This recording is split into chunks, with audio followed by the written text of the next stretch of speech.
Мої вітання. З вами Олександр Янковський та Крим Реалі. Це програма для тих, хто хоче дізнатися, що насправді відбувається в Криму.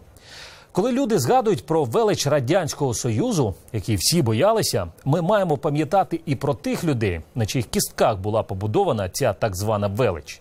71 рік тому з Криму був депортований весь кримсько-татарський народ. Просто тому, що так захотів товариш Сталін. А радянська система була такою, що ніхто не міг сперечатися з волею керівника країни. Про те, скільки депортацій насправді пережив кримсько-татарський народ та під якими загрозами він перебуває зараз в нашій сьогоднішній програмі. Але спочатку стисло про найголовніші події на окупованій території України цього тижня за версією нашого сайту Крим Реалі.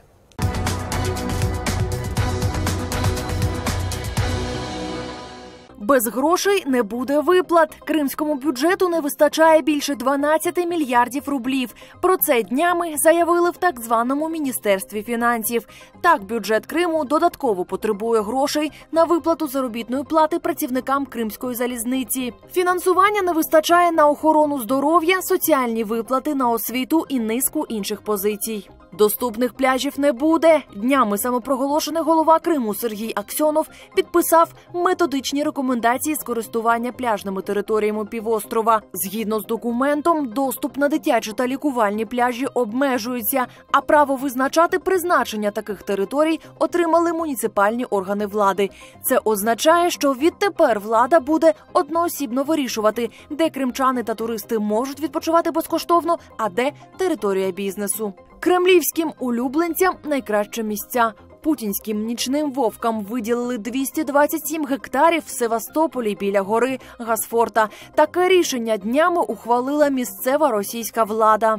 Кишенькові байкери планують збудувати на цій території, яка до окупації належала нардепові України Вадиму Новинському, розважальні та торгівельні комплекси, а також історично-патріотичний клуб та кінну базу. Але найцікавіше те, що кремлівські улюбленці отримають територію в Криму, яка є більшою за територію Монако, за символічну орендну платню.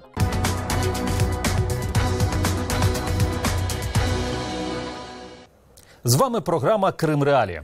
18 травня 1944 року з Криму було виселено майже 200 тисяч кримських татар. Начебто за колаборацію. До Казахстану та Узбекистану поїхали всі – немовлята і старі. А 45-го року до них приєдналися і 9 тисяч ветеранів війни, які отримали таку нагороду від Сталіна за перемогу над нацизмом. Як відбувалася депортація, свідоцтва вцілілих очевидців збирали наші кореспонденти.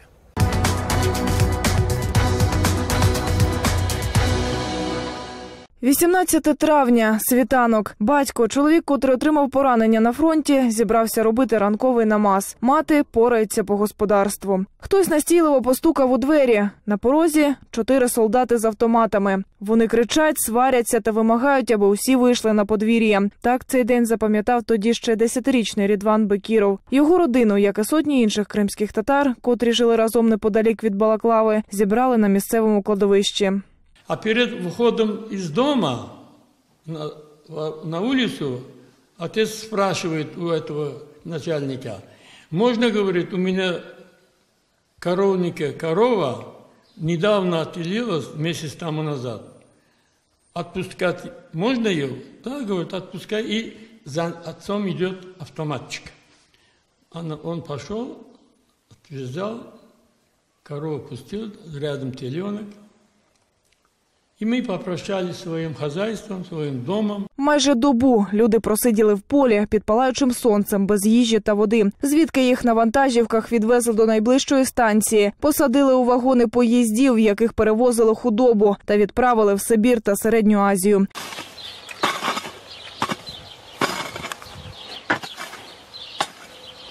Аліме Куртамет, 85. Вона одна із сотень тисяч жертв сталінської депортації кримських татар. Жінка каже, їй не звикати до тяжкої праці. Адже мала прогодувати себе і своїх братів та сестер, які залишилися сиротами. Події тих часів жінка не може згадувати спокійно. Каже, поки її брати захищали Радянський Союз від фашистів, Сталін позбавляв кримських татар батьківщини та родин.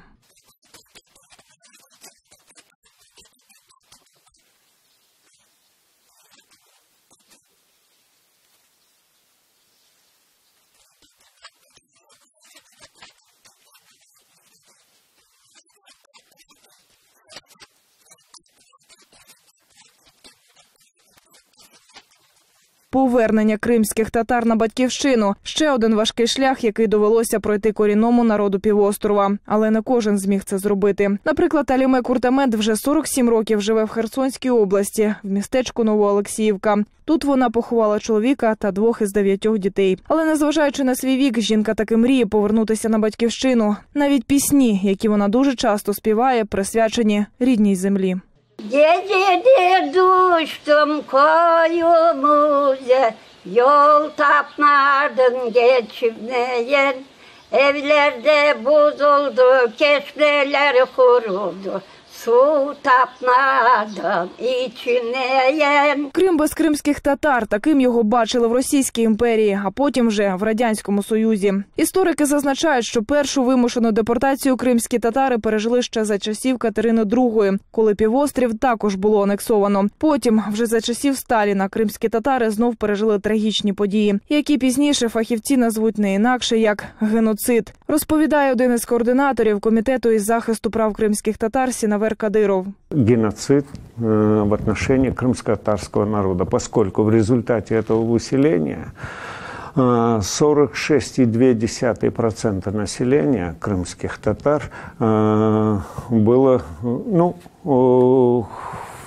погибли в результате этой чудовищной акции. Советский Союз, который точно так же в 1944 году огульно обвинил в массовом пособничестве крымских татар с гитлеровской Германией.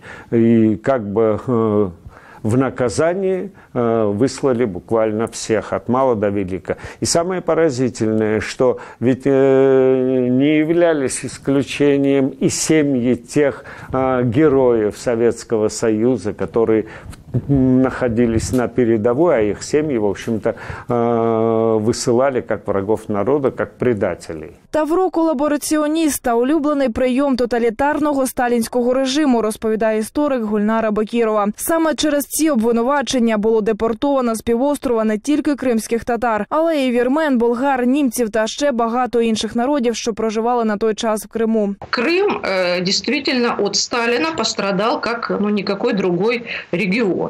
Потому что как минимум половина населения, а это не только крымские татары, но и греки, армяне, болгары, немцы Крыма, итальянцы, были депортированы из родных мест. Мы тоже не должны это забывать. Мы должны понимать, что поставить сегодня мемориальную доску или памятник Сталина в Крыму, это значит в Тель-Авиве поставить памятник Гитлеру. И это значит, что это оскорбить, унизить, растоптать честь многих людей. Олена Короленко, Микола Тищенко з Криму.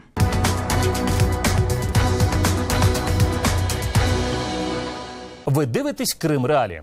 Сьогодні ми говоримо про річницю депортації кримсько-татарського народу. В нашій студії історик, старший співробітник Українського інституту національної пам'яті Богдан Короленко. Ми вітаємо. Доброго дня. Богдане, скажіть, будь ласка, скільки взагалі тих депортацій зазнали кримські татари? Говорячи про депортацію, маємо розрізняти дві депортації. Тотальну депортацію і депортації нетотальні. Так ось тотальну депортацію дійсно була депортація травнева 1944 року, коли весь кримсько-татарський народ, це 200 тисяч, разом із тими, які поверталися з мобілізації, ветерани війни Другої світової, були виселені до Казахстану, Узбекистану, також до Сибіру. Але були ще депортації 18 століття. Як ми знаємо, в 1783 році Російська імперія здійснила анексію Кримського ханства. Минулого року здійснено було анексію Автономної Республіки Крим Російської Федерації. Так ось, а в 1783-му це була перша анексія Росією Криму. І, власне, після 1783 року були депортації. Звичайно, це була не тотальна депортація всього кримсько-татарського народу, але, говорячи радянською термінологією, це були депортації контингенту. Тобто, наприклад, мули виселялися неблагонадійні, а неблагонадійними вважалася більша частина кримських мул, служителів ісламу. Виселялися також татари, які запідозрені в протурецьких настроях, хоча запідозрити в протурецьких настроях російська адміністрація могла будь-якого татарина. Також цікавий такий факт, в 1787 році, це факт відомий, імператриця Катерина II здійснила подорож до щойно приєднаного всього південного краю, це Північне Причорномор'я, це, власне, весь південь України, українські території південні, а також до Криму. І під час подорожі Кримом, зокрема в Сімферополі, кримські татари просили дозволу виїхати до турецьких земель. А що, вони не могли поїхати без дозволу? Ну, от якраз їх тримали для того, щоб показати, що от кримські татари, вони раді приїзду свого нового володаря, російської імператриці Катерини II. Тому Потьомкін і адміністрація, звичайно, ну, всі ці потьомкінські деревні, так, і от, власне, весь цей антураж такого загального благоденствия російською мовою, підданого люду, новоприєднаного краю, імператриця Катерина мала це побачити на власні очі. Ну, а татари по наївності почали звертатися до імператриці, кидати їй записки, прохання до карети, до її почту. Пане Богдане, скажіть, будь ласка, про які... Цих татар потім було вислано. Потьомкін особисто розпорядився, звернувся до правителя Таврійської області, Каховського, і кілька тисяч татар таких були вислані, майно відібрано, в документі написано, як віроломці і змінники. Тому оці змінники, вони не в 44-му році з'явилися, а цей ганебний такий ярлик надуманий. Скажіть, будь ласка, а скільки загалом кримсько-татарський народ, про які втрати можна вести мову за всі ці депортації?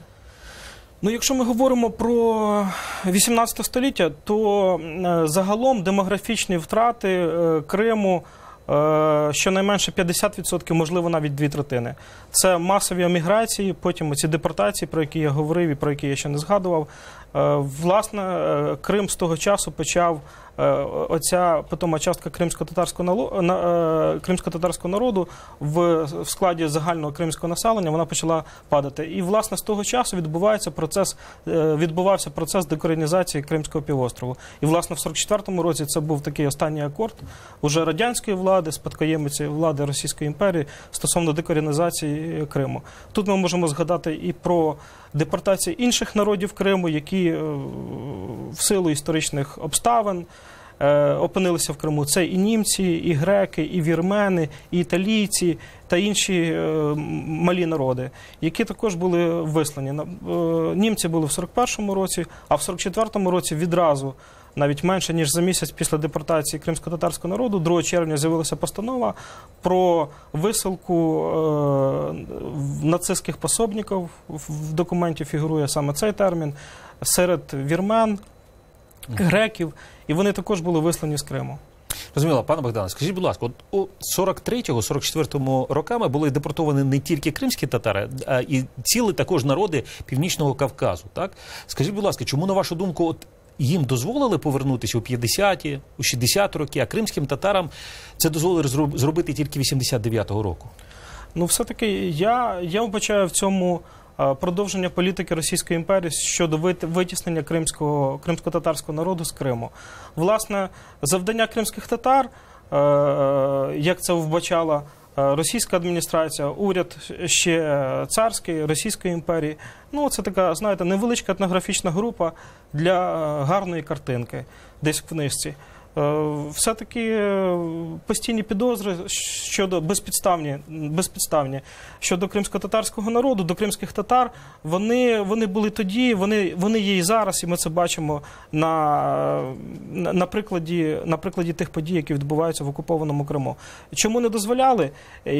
Ну, не варто забувати, що тривала холодна війна, і Крим в уяві радянського керівництва це така була прикордонна околиця, яка мала бути заселена виключно лояльним населенням і виключно не мусульманським. Дякую. Богдан Короленко, старший науковий співробітник Українського інституту національної пам'яті, був гостем нашої студії. За декілька секунд на вас чекає продовження програми «Крим Реалії». У другій частині мова піде про те, як кримські татари відзначатимуть 71-шу річницю дня депортації в умовах нової російської окупації.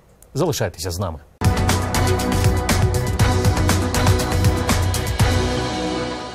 Ви дивитесь «Крим Реалі». За 45 років після депортації кримські татари почали повертатися на батьківщину. Щороку, 18 травня, в центрі Сімферополя збирався великий мітинг кримських татар, на якому згадували жертв антинародної політики Радянського Союзу.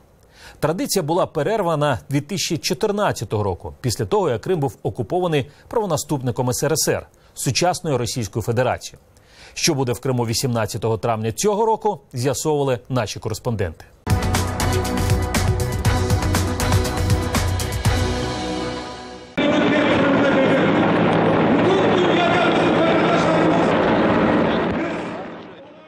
– 18 травня 2014 рік. Кримським татарам, попри заборону самопроголошеної влади на проведення жалобного мітингу, таки вдалося зібратися на околиці Сімферополя. Тоді під гуркіт гвинтокрилів, які літали майже над головами людей, кримсько-татарський народ зміг вшанувати пам'ять тих, хто загинув в результаті сталінського режиму. Цього ж року так звана влада півострова на чолі із Сергієм Аксьоновим робить все, щоб траурні заходи не відбувалися. Так вважає лідер кримсько-татарського народу Мустафа Джемілєв. Сейчас главная у них задача разбить крымских татар на части, на хороших, плохих.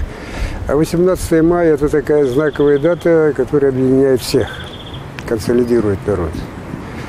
И она действительно имеет очень такую четкую политическую окраску, где она с трибуны, как обычно председатель Меджлиса, выступает, говорит о положении нации. Что может сейчас сказать председатель Меджлиса или его там первый заместитель, который остался в Крыму, председатель-то не пускает? Конечно, он будет говорить об оккупации, в каком положении народ и что нужно делать. А этого они, конечно, очень боятся. Зниклі безвісти та загиблі, арешти, обшуки, карні справи проти кримсько-татарських активістів та членів Меджлісу – це все, що принесли з собою окупанти. І це боротьба з тими, хто не згодний із діями російської влади. Так вважає народний депутат України, голова міжфракційного об'єднання «Крим» Олексій Гончаренко. На його думку, переслідування та знищення корінного народу – це головна мета кремлівської влади та їхніх кримських маріонеток. Меньше, ніж за 100 років этот народ переживает второй раз вот такую страшную трагедию. Это ужасно. По отношению к этому народу это настоящая оккупационная власть, которая избрала тактику максимального подавления. То есть они в крымских татарах видят угрозу, и их задача максимально подавить любую мысль, деятельность этой общины. В идеале добиться ее выезда, действительно, чтобы они оставили территорию Крыма. Мне кажется, это их вообще голубая мечта. Ескандер Барієв, кримсько-татарський активіст та правозахисник, член Меджлісу, на власному досвіді знає, що таке російське беззаконня в Криму. Восени минулого року в його квартиру увірвалися співробітники ФСБ та почали проводити обшук, начебто шукаючи заборонену літературу, зброю та наркотики. При цьому шукачі налякали малолітніх дітей та дружину Ескандера.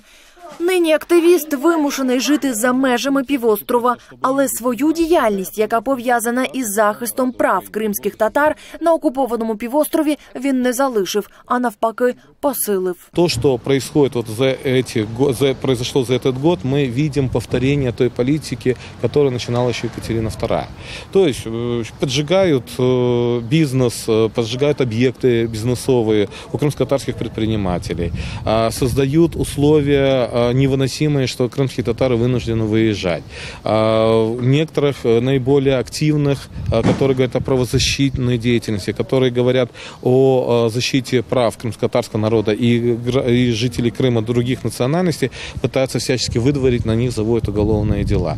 И поэтому это ведет к тому, чтобы в Крыму не осталось социально активных людей, которые могли бы, скажем, работать с народом и, соответственно, ненасильственным путем противостоять тому беспределу, который творится сегодня в Крыму. В В умовах, коли корінний народ Криму, переживши сталінську депортацію, знову опинився в окупації та фактично знаходиться на межі винищення, українська влада має зробити все, щоб світова спільнота не забула про анексію півострова та вимагала на міжнародному рівні захисту прав кримських татар. Та експерти вважають, що є і такі речі, які Україна може зробити самостійно і просто зараз. Потрібно на законодавчому та конституційному рівні закріпити статус кримських татар як корінного народу Криму та України. Агнія Грабовська, Павло Назаренко з Криму.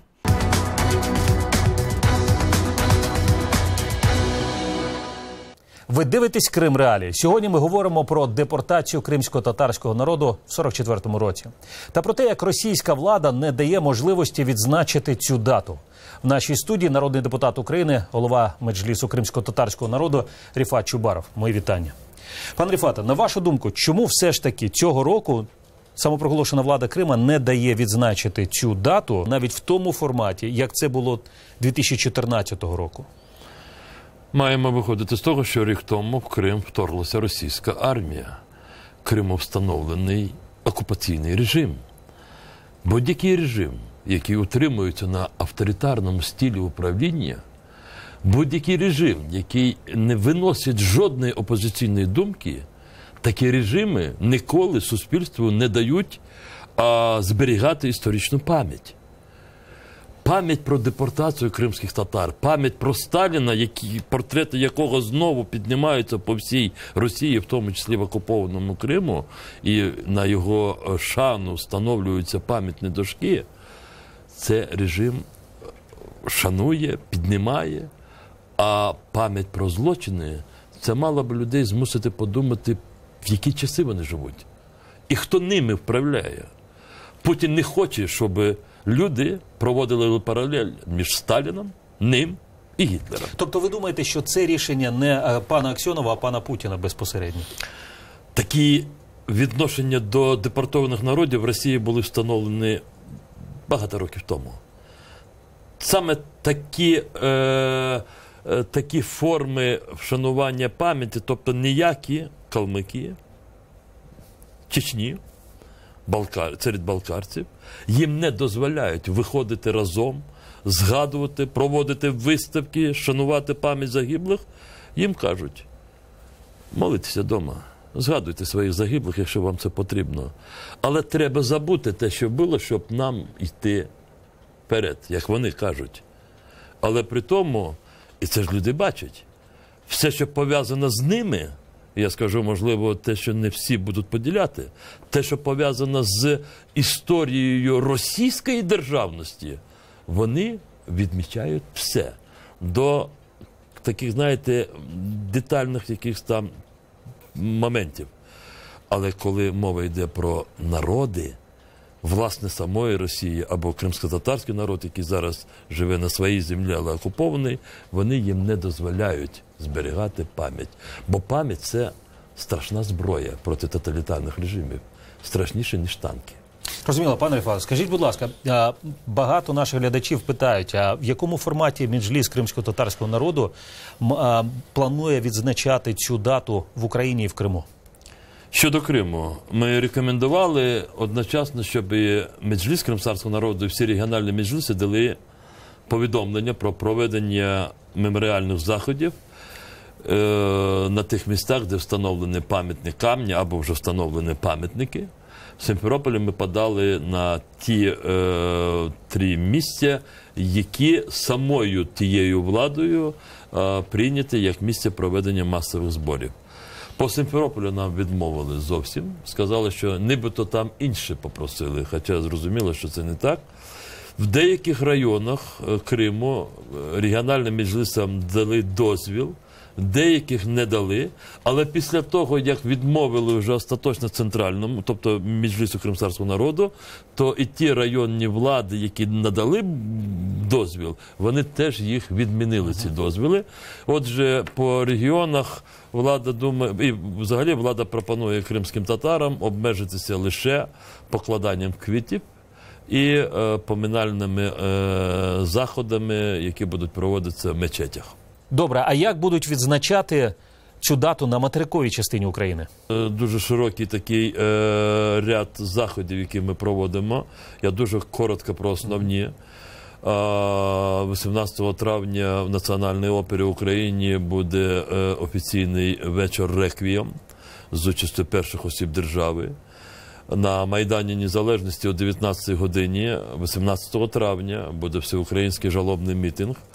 Всі обласні адміністрації, зокрема Херсонська, Запорізька, Львівська, вони мають детально виписані плани заходів, і все це проводиться офіційною владою разом з Меджлісом кримськотатарського народу, з земляцтвами на місцях. Тобто і тут будуть приймати участь і дипломати, які акредитовані в Україні. Розуміло, пане Рифате. І скажіть, будь ласка, значить, цього тижня Верховна Рада України перейменувала Сімферопольський міжнародний аеропорт, надала йому ім'я Ахмед Хана Султана. Як ви ставитеся до цього? Я написав свою думку вчора на своїй сторінці в Фейсбуці. Я вважаю, що всі ті рішення, які ми сьогодні приймаємо тут в Україні, правові, політичні, якщо вони спрямовані на нове таке оформлення життя в деокупованому Криму, ми маємо їх тут приймати.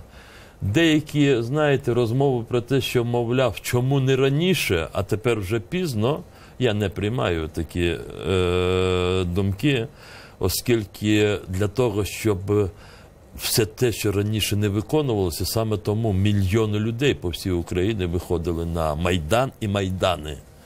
І саме тому змінилося відношення і до кримських татар, і до всіх людей в Україні. Нарешті Україна стала свободною, але частинка її, Крим і деякі території в Донецькій, Луганській області, вони зараз сьогодні не контрольовані Україною. Але це все на повернення України.